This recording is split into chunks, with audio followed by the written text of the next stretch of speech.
Hello everyone, Abhijit here. Welcome to the Rise of Generative AI. Today, we're diving into what's truly become the creative engine of the digital age. Now, to start, let's get on the same page. What exactly is generative AI? At its core, it's a set of artificial intelligence techniques that, rather than just analyzing the world as it is, can create genuinely new content, text, images, audio, and video by learning from massive amounts of data.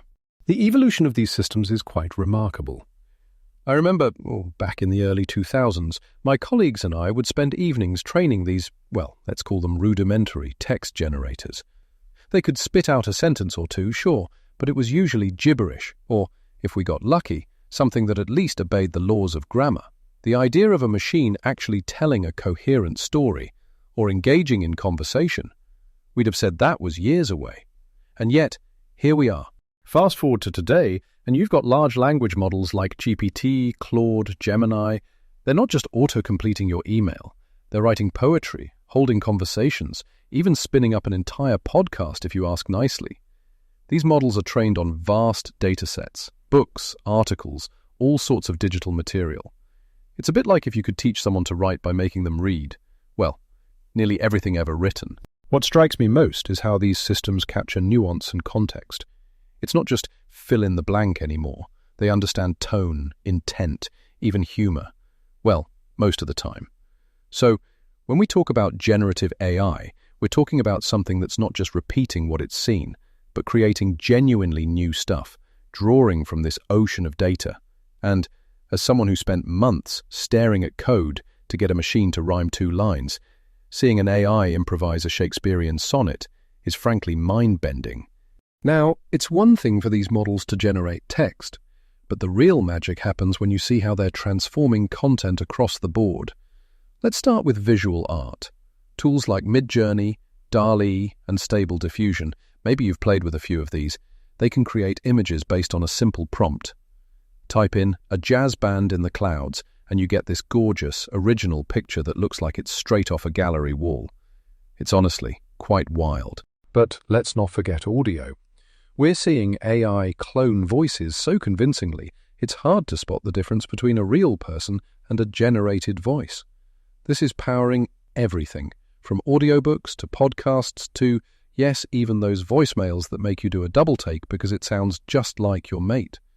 When you add video to the mix, AI animating scenes, syncing lips, creating footage from written prompts, it's revolutionizing how media is made. And the applications are cropping up everywhere. In business, AI-generated marketing content is speeding things up and lowering costs. I've seen small businesses, right here in my local community, churn out beautiful promotional videos using nothing but AI tools. Education's being reimagined, tailored lesson content, visualizations, you name it. Even healthcare's getting a boost, with AI simulating medical imagery or molecular structures to help with drug discovery. Infrastructure and geospatial planning? You can visualize how a new railway or housing development might look before you've even broken ground. Let me share a quick story.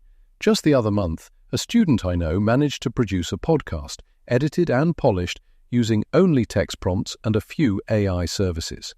And not long before that, a tiny local startup launched their first national ad campaign, all built with AI-generated video, graphics, and narration. Where it used to take expensive software and a team of experts, now, with the right idea, anyone can create, just about anything. That's a complete shift from what I saw even 5 years ago. What we're witnessing, really, is the fusion of computation and creativity, where the how of making things is less important than the what and why. It's thrilling stuff. Of course, it's not all rainbows and progress. There are real challenges, especially as these generative tools get more powerful. One ongoing issue is bias. These models can perpetuate stereotypes they've picked up from the vast, imperfect data they've trained on. And then there's hallucination, AI just making things up with alarming confidence. I've asked a model for references and it's cited books that don't exist. Entertaining but not exactly useful. Misinformation is another big concern. Deepfakes, synthetic voices, doctored images, they can all be used maliciously. You've probably seen those stories about fake news videos or AI-generated scams. It's a real headache for society because the technology's so convincing now that it's tricky to separate real from fake. And the legal side. This is where things get knotty. Who owns the content? The user who prompted the AI? The company that built it? Or maybe the folks whose creations were scraped up as training data in the first place? No one's got a perfect answer yet. I've been part of teams that tried to build transparency, auditing datasets, labeling outputs as AI-generated. But it's a massive task, and the conversation's still evolving faster than the lawyers can keep up. Ultimately, we need responsible AI usage, clear rules, and, I'd argue, a bit more humility from all of us building and applying these systems. Transparency and regulation aren't just bureaucratic annoyances. They're how we make sure AI is helping, not harming. I'm optimistic, but it's only going to work if we all keep our wits about us, checking the outputs, stating clearly when something's synthetic, and not pretending AI is some oracle. No tool, no matter how clever, should be a substitute for human judgment. So, as we look ahead, the promise is huge, but so is the responsibility.